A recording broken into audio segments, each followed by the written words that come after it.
Yeah. Right. So what's actually happening, Paul, at the moment with the warranties on the LEVC cab? So they've increased the price, and it's set alarm bells ringing around everywhere.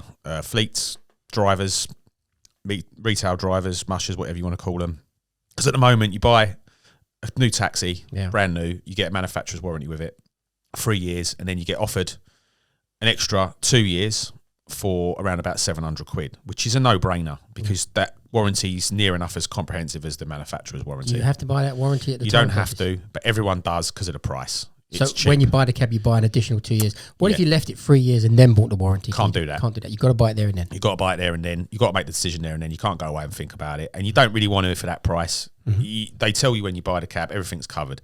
What they don't tell you is you don't get, in the fourth and the fifth year, you don't really get replacement taxi.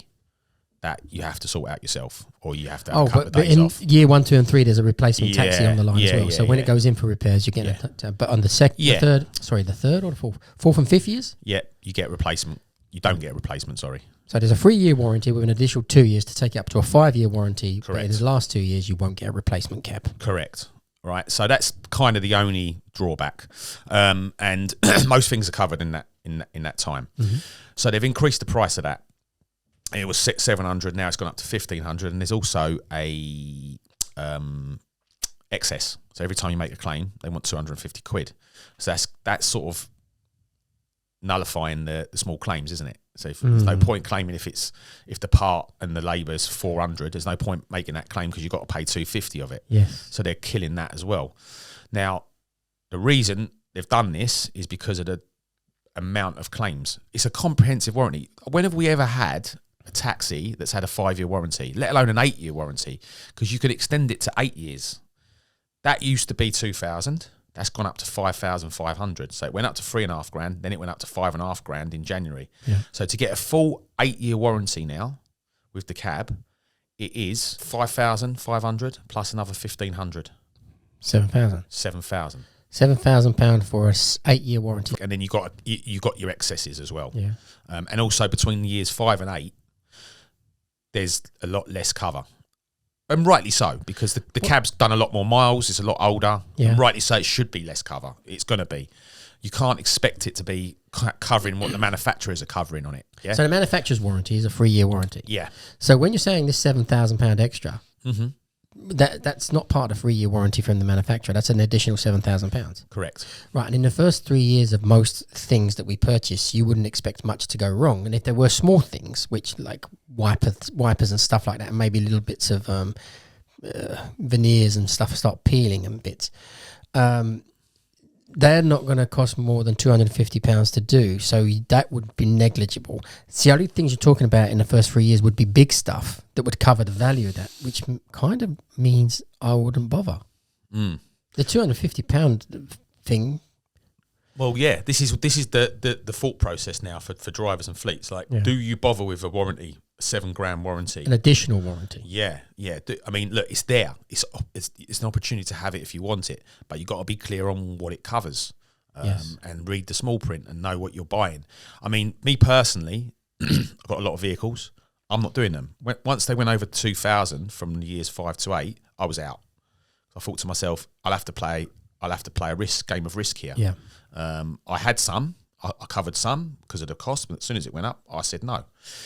When it went up to 5,500, it didn't affect me because I wasn't buying them anyway. But for the retail driver, musher, it's a bit of a worry, and it's making them think, do I want to keep this cab? I've had so many calls, people trying to sell me their cabs the last 5 days. What, and go to renting? Go back to renting, or I've had a guy that wanted to go back to a TX4 or a Vito.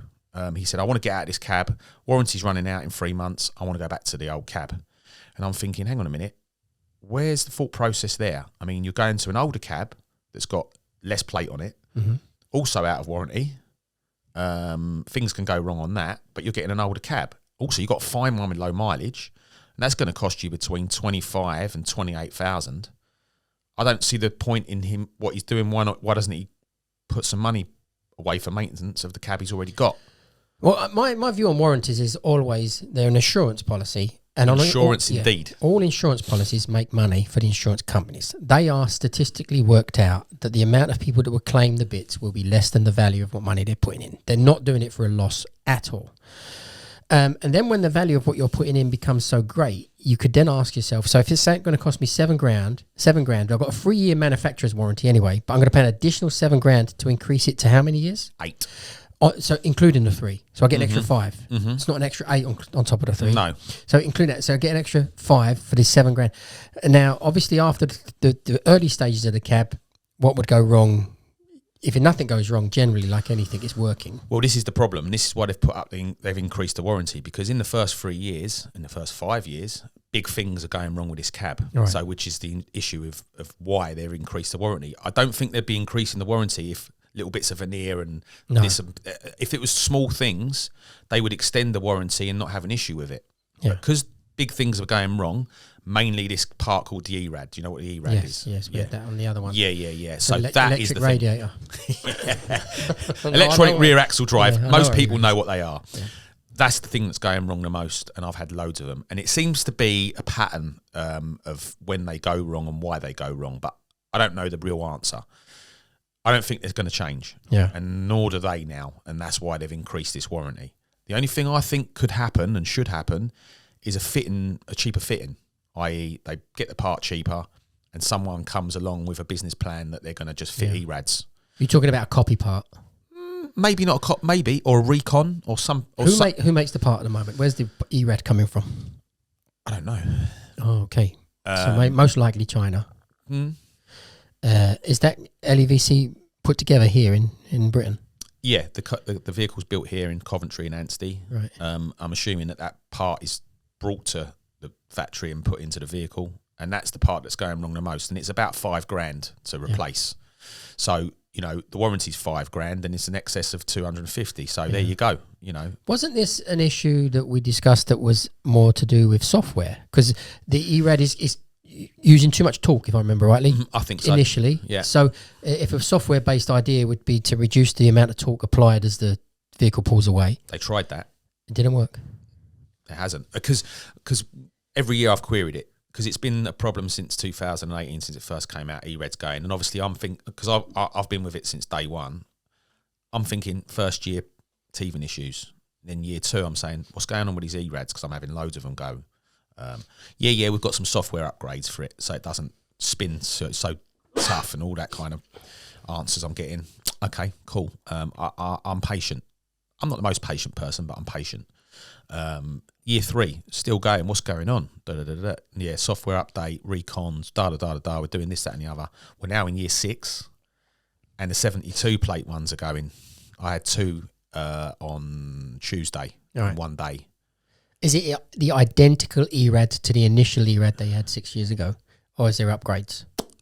I believe there's been an upgrade, and I believe they've tried the recons as well. Try and recondition ones, and they put them in, and they're going pop straight away. So they've gone back to the new ones again, and I don't know where we are now. Right. I've asked for meetings, haven't had any. I've asked for answers, not getting any. So I'm making my own mind up now, and I'm thinking it's never going to change. You look at forums from Volvo XC90s, which have got the same drivetrain from 2015, and they had ERAD issues. But I suppose lower mileage vehicles, so they're not. It's not as prevalent. But now with the higher mileage vehicles, slow urban circuits that they're doing, speed up, slow down, wet weather, ice, this, that, weight ratio as well, I imagine. Weight, a lot heavier than a fully laden TXC's, a lot heavier than a Volvo XC90 with the kids, couple of kids in the back maybe, and a dog, The problem is at the moment, is it worth paying it? Instantly, I mean, this is the first time hearing it from you today. I got a little inkling of it the other day from someone, probably you. Yeah. So, the main thing for me always is the maths. So, if you're asking for $7,000, for example, if I take $7,000 and put it in the bank and gamble on the fact that anything goes wrong, I've got $7,000 to cover it, the likelihood is, because of that, the I don't know what they're called, the people that work out the statistics of the insurance people that work out how much you need to pay to cover the damage. The likelihood is that at the end of the period, I'd still have money in the bank, maybe even all $7,000. And especially if you've got the 250 excess, then all the small stuff is pointless anyway. You'd get that done yourself. Well, yeah, because when you had your previous cab, your TX4, you only got your 3-year warranty. So after 3 years, you would have been paying all them little bills anyway to keep it up to a good condition because you're doing heavy miles. Most cab drivers doing 25 to 35,000 miles a year. Yeah. You need to put money beside for your maintenance. You've got to do the same thing with this cab. Yes, all the parts are more expensive, a lot more expensive. On the new one, on this. Yeah, compared to the TX4, absolutely. But aren't the parts a lot less complicated? I mean, they go less, I think. Like, for instance, you save money on brakes. Yeah. You're never changing brakes. You change your front brakes every 100 to 120,000 miles. Rear brakes between 30 and 90,000 miles. So you save money there. Right. You're saving a bit of money on fuel. Yep. Yeah, obviously, but the entry price is higher. But who knows what the entry price would be on a diesel now? We don't know that. The components are the battery, the ERAD, the drive chain, and then you've got power going to the wheels. You've got an engine still. It's a hybrid, isn't it? Oh, but the engine was a small... I get the impression the engine's a small little takeout. The engine's very reliable, actually. I have not had an engine go on any of my cabs. I've only known of an engine going on one cab that I know of, and he didn't carry out the service intervals correctly, and and the turbo went on it, and that cost him a couple of grand to deal. So on this little petrol engine, is there even a turbo one? 1.5 litre engines. It's not little. It's a big, it's a lump. So it's got a proper engine. Which is a generator. It is a generator. But it's an engine which generates electricity. It's a 1500 engine. It's a 1500 engine that keeps the battery topped up, so that it can drive whilst it's not got charge, fully charged. It's got a little bit left in it. They don't go. So that's a reliable part, but the warranty covers that. What's all your the warranties view then? cover that. What do I do? Do I put my $7,000 in the bank and sit and wait? Yeah. That's the idea. Yeah, I think so. And I've seen a lot of drivers mention that. They'll just put it in an ISA. You've got to save money because you're running a business. Yeah, what's going to cost me $7,000 to fix what's the possibilities? The battery. Well, the battery is going to last 3 years under warranty anyway, isn't it? So then I've got 5 years of using the battery. My view on a lot of this stuff, especially electronics, is that once it's running, it tends to run its lifespan. Tends to. Mm-hmm. If it's going to break, it usually breaks fairly quickly because it's faulty. You've got to be unlucky for a battery to go. So with all your experience then, how many batteries are we talking about going so far? That you know personally. No, I don't want a second-hand story. So in my fleet, I've probably had 10 go in 5 years. But most of them go in the first 3 years. I've not had any batteries go after that. That's my point in terms of why warranties are usually not worth the money. Because, again, a washing machine, if it's running for 3 years, it'll run for 10. Yes. It'll break within the first 3. Correct. That's that's a great point. It does. A lot of these things are going wrong early days. Like, for instance, the HV heater, the heater that heats your hands and feet and stuff. Massive problem at the moment. But it's on new cabs. It's not on my old cabs. It's on my new cabs. Well, what do you think of Dave Frampton's theory on the air conditioning, leaving it on all the time? Yeah, perfect. That's what you got to do. Yeah. Absolutely. So you get the climate control to the temperature you want for it always to be, and leave it on all the time, and you get the most reliability out of the aircon and everything else. Correct. Because Dave swears to me that he was told it by someone who was in the industry. Yep. I said it to my wife, who's no expert on air conditioning other than the fact that she uses it, and she said, I'm talking rubbish. No. It's like... there's two analogies here. One's the boiler at home. Like, if you don't run the heating all year and you switch it on in the winter, bang, something will go. It's the same with a car. A lot of renters just blast the heating when they need it, and a lot of owners use that theory where they just keep it on low all year round and it don't go. So the cabs that are old, where the heatings go, is when the driver has blasted the heating. Yeah, I'm cold. I'm freezing cold. All the windows are misted up. Blast for 20 minutes. Yeah. Bang, it will go. That will happen on any vehicle, any cab, whatever. And the new cabs are coming out with water pumps going because the heater's not right for one reason or another. Yeah. They keep changing the parts, trying to get it right. I don't know why it's all of a sudden going wrong, but that's what's happening with the heaters. And they're expensive. Yeah. They're big money. They're a couple of grand. You know, there's quite a lot of things that are not right about this cab, but and you know, admittedly, but I will always say, and this is the truth for me, and a lot of drivers will also say it's the best cab they've ever driven. Oh yeah, by far. But by far, you don't. Most of the people in our industry at the moment are not going to have big experience of Fairways, TX1s, TX2s, and TX4s. Yeah.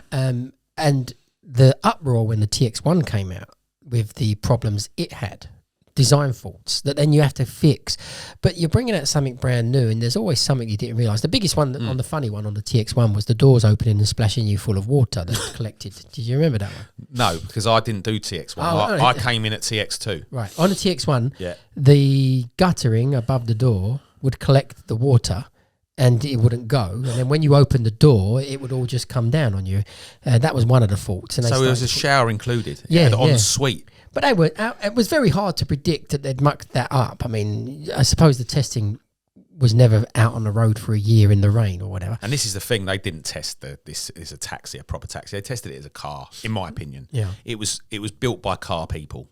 When we went for the presentation at Anstey in 2017, they kept calling it a car.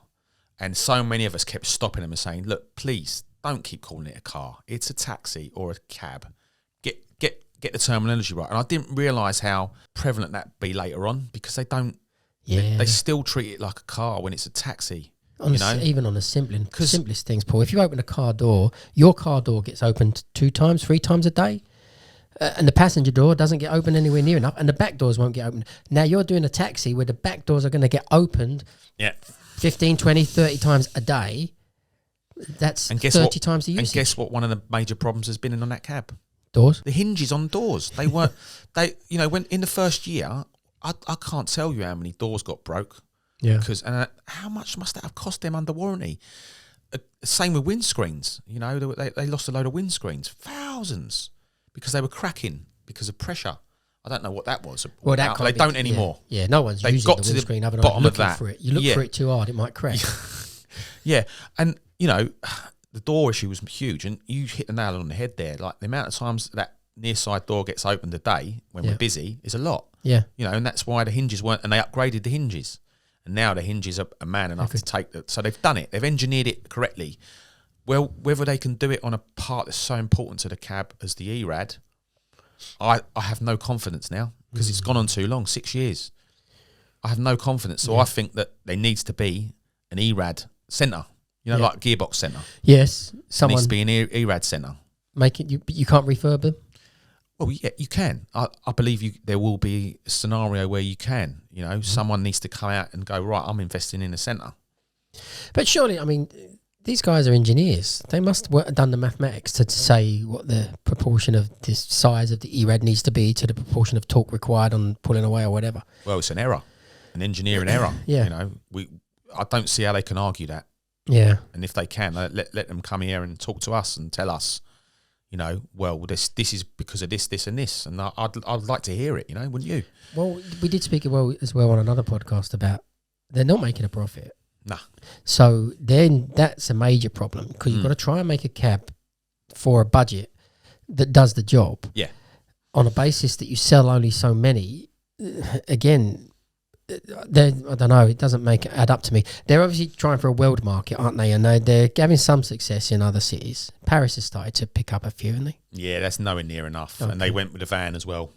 I mean, the van. I saw a van. I think it was a 21 plate van. That one of their vans on Auto Trade the other day for 16 grand.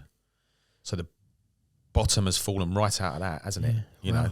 It done a lot of miles. I think it done about 70,000 miles, which is a lot for a van. Yeah. I don't know what kind of work the van's doing, but I believe that was quite a good van. Yeah. If you're selling a van to companies, I don't know, fleets that buy vans, wouldn't you say to them, this has got a taxi turning circle, Oh, especially for driving around London. Yeah, and manoeuvring and stuff like that. I mean, I know we talked with Grant about the turning circle, getting rid of the turning circle, but I think it's a selling point. Mm-hmm. I honestly do. I like the tradition of the turning selling circle. Point outside of the taxi trade. Yeah, it could have been. Look, we didn't really want to talk about the van, but that is a thing about LEVC, about the branding and the sales. and another company coming in to sell a taxi in London, they're restricted by what Grant was saying, the turning circle and the conditions of fitness. Yes. The car company, it's not when you're looking at a trade or an industry to go into, you look at growth. We're not growing. Yeah. We're smaller. Shrinking. Yeah, definitely. We're shrinking. So why would a company like Ford, General Motors or Mercedes or VW want to make a taxi into London when the numbers are shrinking? Because we don't want minicab drivers to drive taxis. That's what you hear all the time. We don't want them driving our cabs. We don't want the knowledge to be easier. Mm-hmm. We don't want all these people. Do you know what I mean? Yeah, we don't want to be driving around in saloon cars with a taxi light on. No. What do we want to do? Where do we want to go with this? It's difficult. I kind of got the argument. And so car companies are not going to look at it and go, well, let's build a cab for London. No. I think Mercedes did it for experiment, for not just experiment, just to show that they could be the best by having a London cab. Yeah. In London, just like you say, an experiment. Yeah. And they dipped in and dipped out when they could. How do you think that would have worked, right? If they did the Mercedes Vito without the turning circle, just gave us a taxi version of the Mercedes Vito, no additional stuff, just a general Mercedes. And that, I think it would fly out. So, because the argument I had against this, we're getting off track of what we're saying about warranties, but we'll come back to it. The argument against this is that basically you have to only permit a certain criteria of vehicle. So you can't just have any vehicle driving as a taxi in London because you take away the turning circle. And I also don't want to have 6 or 7 vehicles that are all mix and match of different vehicles and saying these are all fit to be London taxis. And I suppose you can't. So I suppose the requirement would be for anything that's fit to be a London taxi, forget the fit and purpose idea of it, anything that's decided upon that's able to be a London taxi is not able to be a public vehicle for the general public or private hire industry. That would be the only criteria it needs to meet. Yeah. This vehicle, if you want to put it in this marketplace, you are then not having the ability to sell it to the general public as a private vehicle, or the ability to sell it and use it as a private hire vehicle. It cannot be used as those, and then it stays a kind of special vehicle, doesn't it? Yeah. Because that's the only thing. Otherwise, you end up we'll all drive Ford Granadas back in the day. Well, yeah, and I've spoke to people online about who want to get rid of the turning circle, and I said, well, how many things do you want to get rid of before you just become a private hire driver? Mm-hmm. You might as well take the wheelchair accessibility out. Well, I don't really pick up many disabled people. I've heard that. Yeah. Right? Okay. So you don't pick up disabled people. You don't need the turning circle. So do you need the taxi light? Because you're working on apps anyway. Yeah. So then you get back to, you are really a minicab driver. And we don't need the taxi trade anyway, and we can forget the knowledge and we can move on to something So else. how far do you want to go? Yeah. But I listened to Grant's argument, and it made me step back a little bit and think about where we are because of the price of LEVC's cab going up and up and up. And then you're coming into a scenario, talking about Grant, the Grant being taken away for the another $7,500. $7,500. So then you get another increase and you think, he's got a point. Because if we had another cab... they wouldn't be able to get away with all the things they're getting away with because they'd have competition, and we're talking about monopolies. I don't necessarily think it's a monopoly.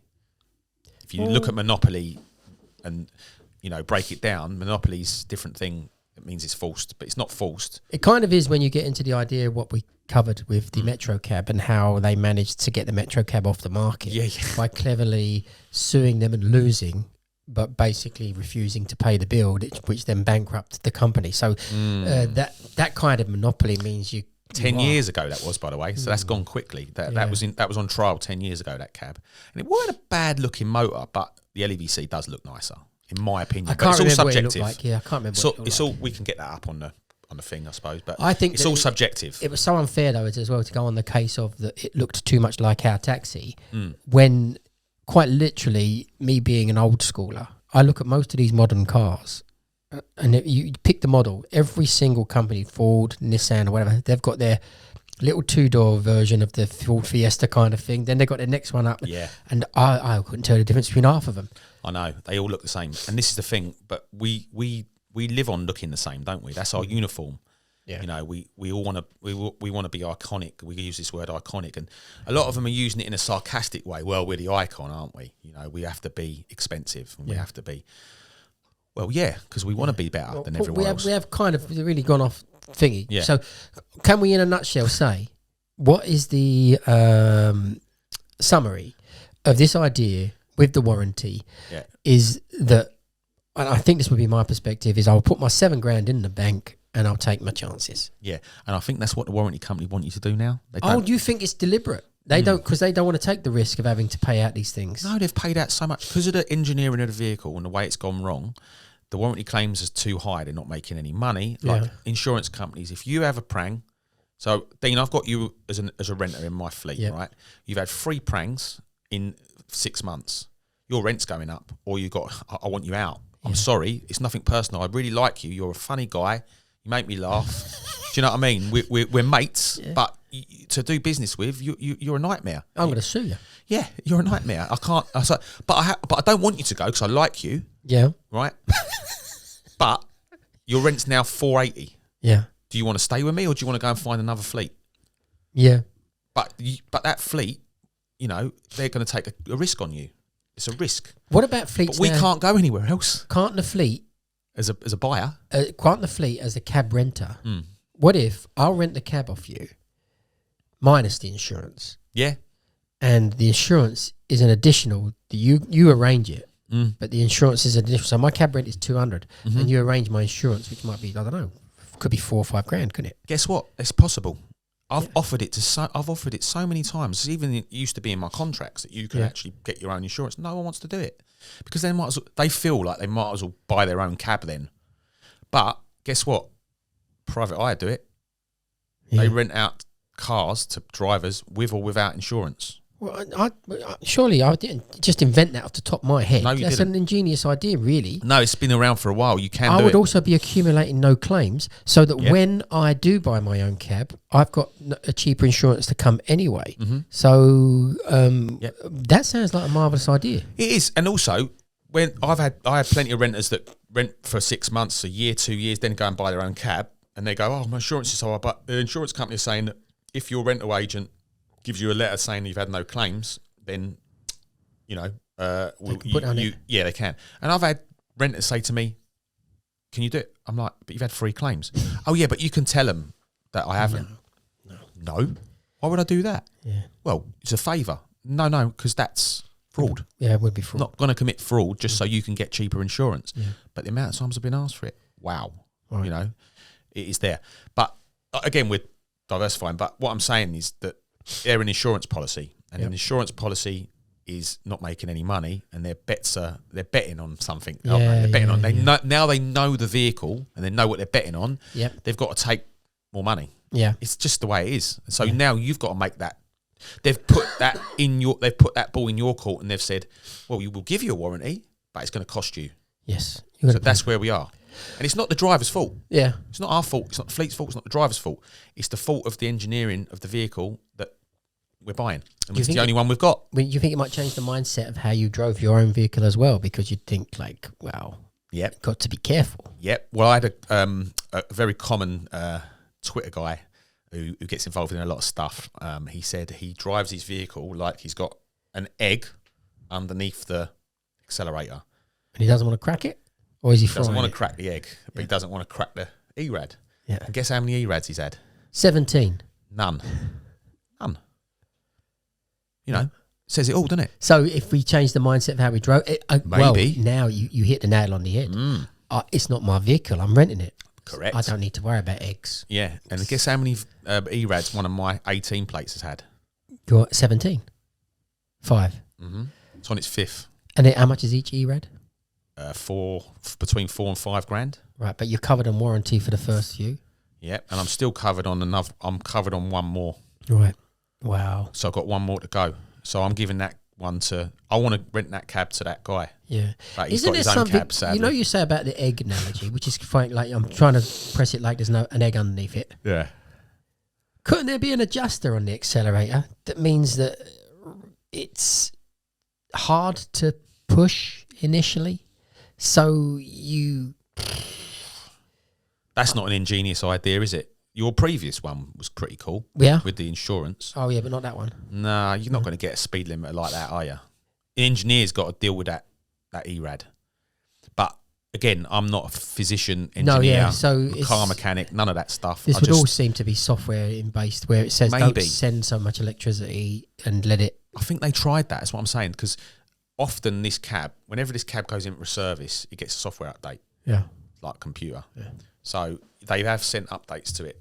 All right. Well, in a nutshell, Paul, don't pay the extra warranty. Just gamble. And I sincerely hope this helps people because you know everyone's really worried about it, and people are panicking, wanting to sell their cabs. You know, and then you got March coming along where they don't know whether we're going to get this grant carried through. Yeah.